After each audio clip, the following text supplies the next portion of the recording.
On the 6th of January 1540, Henry VIII married his fourth wife, Anne of Cleves.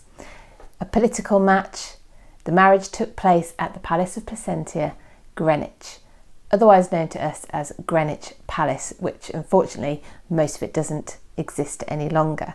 She was 24, he was 48, and the marriage was going to be doomed. Following the break of England from Rome, England was almost entirely on its own in a Catholic Europe loyal to the Pope, and this marriage was supposed to give some sort of political alliance and support to Henry. This was the first and final time that Henry's bride would be chosen for him. And although Henry hadn't chosen Anne for himself, he was quite taken with this idea of marrying her, carrying around Holbein's miniature of her with him.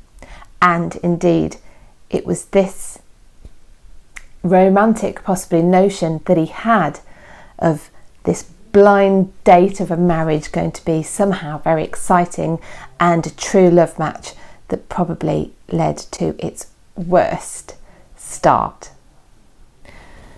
Henry couldn't wait to meet Anne, and so he decided, rather than wait in London for her, that he would find her en route. And he and his male friends, in disguise, decided to play out a courtly love ritual.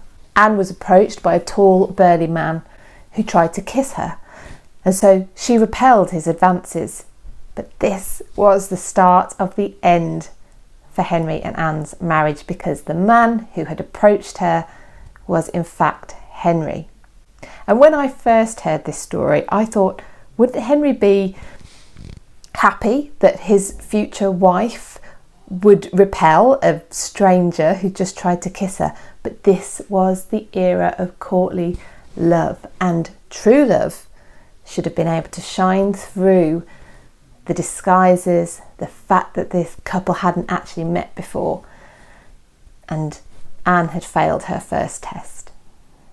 Not only had Anne failed, but she had publicly embarrassed Henry by rejecting him outright on their first meeting.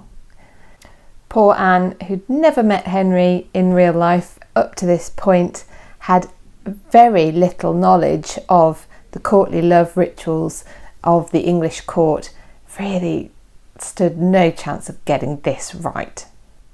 Henry stayed with Anne on the wedding night, and he stayed with her for a further 3 nights, but reported that the marriage was never consummated, that the couple had never had sex. Of course, he would cite Anne as the reason for the lack of consummation, although by this point it is possible that he was experiencing periods of impotence, and also we already know that from their first meeting he didn't want this marriage, and Henry was a man who married for love and for attraction. The couple were married for 6 months in the end before the marriage was annulled. Not a divorce, as the misleading rhyme tells us. The annulment meant that the marriage hadn't really legally existed in the first place.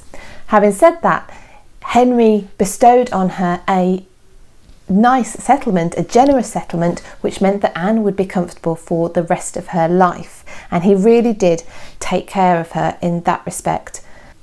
Anne, for her part, cooperated with the separation negotiations. Could have been intelligence on her part and cunning, or perhaps she just didn't have much of a choice as to what she was going to do in this situation in a foreign country, still not really knowing the language. So was Anne really as unattractive as Henry reported?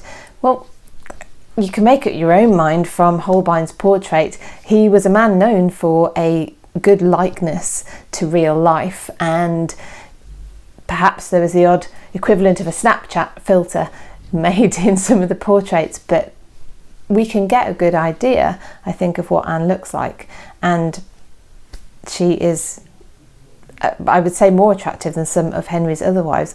Controversial.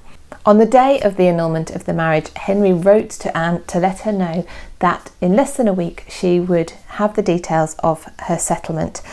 He wrote to her in really friendly terms, speaking of her as his friend and sister and signing off your loving brother and friend. And these don't appear to have been empty words. He bestowed on her a generous a generous settlement of an annual income and properties in Kent, including the right to lease Hever Castle, the childhood home of Anne Boleyn. Anne was welcome at court. Indeed, at the following Christmas New Year celebrations, it was Anne who stayed up to dance with Henry's new queen, Catherine Howard, when Henry had gone to bed.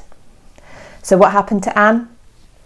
Anne outlived Henry and all of his wives, and is the only one of all of them to be buried at Westminster Abbey.